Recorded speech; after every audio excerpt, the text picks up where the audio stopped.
Assalamualaikum. Extended fasting dari lama diyakini banyak penggiat fasting, termasuk yang paling bisa mencetus healing daripada yang sekedar intermittent fasting. Nah terus, yang banyak disebut-sebut di luar sana itu extended fasting yang 72 jam. Tapi, di antara para muslim dan juga di kalangan pakar yang konservatif, fasting 72 jam ini debatable dan dinilai abu-abu. Dia itu terlalu dekat dengan yang namanya puasa wisal gitu kalau menurut istilah muslim. Secara eksplisit Rasulullah Shallallahu Alaihi Wasallam itu pernah melarang umatnya, sahabatnya diminta agar tidak mempraktekkan puasa wisal yang 72 jam ini. Semoga ini saya benar neranginnya ya. Yang lebih ahli, lebih soleh silakan aja mengoreksi dan melengkapi. Jadi gini, puasa wisal yang 72 jam beberapa kali dipraktekin oleh Rasulullah, tapi beliau berpesan bahwa wisal itu khusus untuk diri beliau saja dan kepada para sahabat beliau pesankan jangan ikut-ikutan. Nah, dengan pesan itu, wisal ini kemudian ada yang bilang terlarang, tapi ada juga yang bilang makruh saja, tidak haram secara mutlak. Di sisi lain, terus ada yang coba mencermatinya, apalagi di zaman kekinian sejumlah ahli menyebutkan bahwa autofagi yang super kencang dan kelimpahan stem cell yang melimpah ruah itu terjadinya jika saat fastingnya itu tembus 72 jam. Berkembanglah kemudian perdebatan. Seiring dengan itu juga ada yang terus mencermati sisi syariahnya. Pakem standar nih, kalau emang nggak guna, nggak mungkin kan ya fasting 72 jam itu dipraktekin oleh Rasulullah Shallallahu Alaihi Wasallam. Bukankah beliau itu senantiasa mendapat petunjuk dari Allah Subhanahu Wa Taala? Dan bukankah beliau itu uswatun hasanah, role model teladan kebaikan. Dan ternyata emang benar sih, puasa 72 jam itu ada manfaatnya. Jadi gimana ini? Mesti kita menyikapinya, khususnya yang muslim nih. Bisa nggak sih kita fasting 3 harian, tapi tetap sesuai syariah, dan tetap kehitung extended fasting. Dari googling sana-sini, ternyata kesimpulannya itu bisa, atau boleh dibilang bisa bingit gitu kalau pakai istilah kekinian. Cara pertama nih, yaitu puasa water fasting. Cuma kalau full water fasting, itu secara syariahnya tidak dihitung puasa. Nggak melanggar larangan wisal, tapi malah nggak kehitung puasa sisan. Jadi buat muslim standar kayak saya, berasa rugi nih. Udah capek-capek fasting nggak dapat pahala. Dari sisi ilmiahnya juga kentang gitu kalau menurut anak sekarang. Yang angkatan kolonial nggak tahu ini pasti istilah kentang.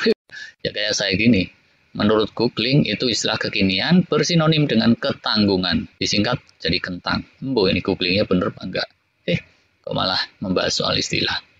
Ketanggungannya gimana sih? Water fasting itu dalam hal memicu survival mode dan memicu healing, nggak sekencang dry fasting kita udah pernah ulas.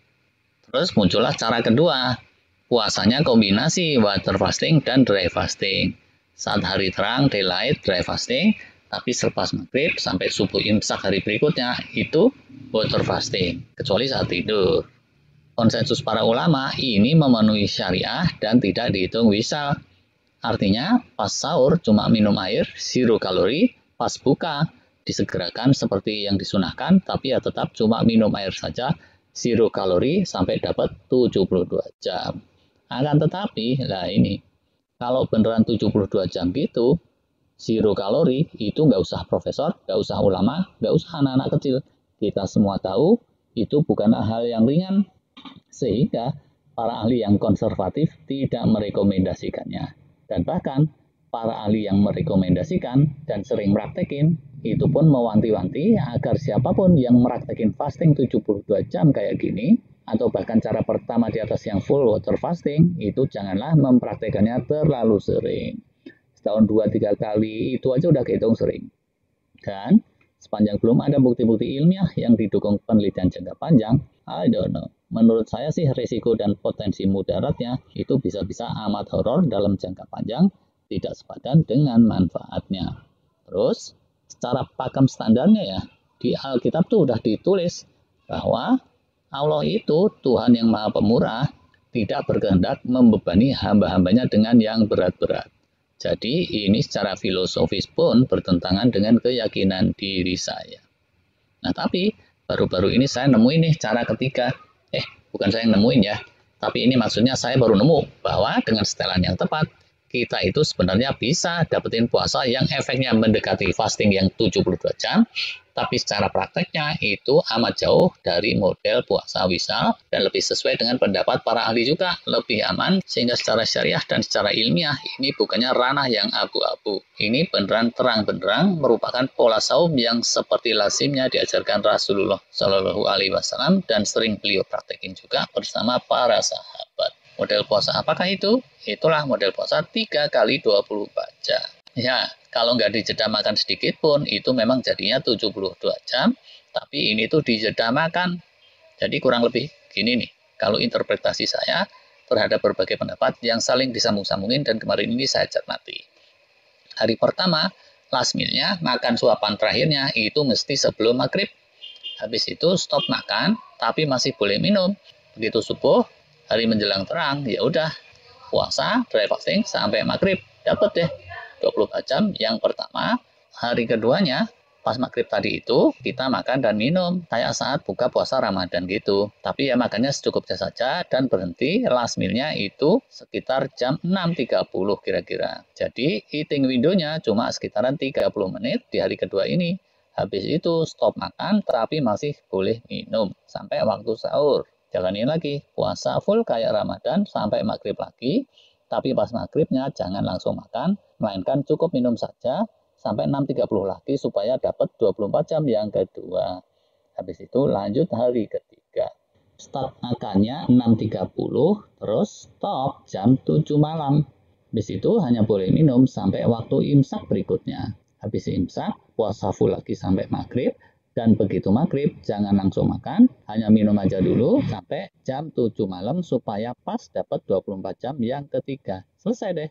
Berarti keseluruhannya, kalau sama sisipan buka mealnya, jadi 73 jam. Gitu deh plannya. Nanti soal prakteknya dan gimana kerasa efek healingnya, kayaknya mending dibahas di video terpisah setelah praktek saya selesai. Fiturnya di sini nih ya, kemungkinan ini mirip dengan pola FMD yang diperkenalkan Profesor Walter Longo. Gak persis ya, karena yang diajarkan itu semi water fasting dan durasinya 5 hari. Jangan-jangan ini lebih intens ya daripada FMD.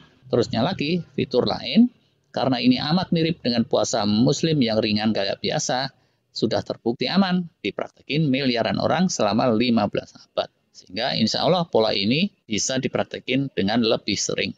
Besar juga kemungkinannya kalau ini dijadikan satu gaya hidup atau lifestyle, efek healingnya cenderung lebih berpotensi daripada fasting 72 jam yang cuma sekali setahun atau sekitar itu, wallahu alam. Cuma ya sekali lagi itu tadi, testimoni lengkapnya nanti deh kalau saya udah praktekin secara tuntas. Disclaimer-nya di sini, ini bukanlah rekomendasi medis atau semacam itu, ini sekedar pemikiran atas suatu pola fasting yang saya mau coba praktekin untuk Syawalan tahun 2023 ini. Terima kasih.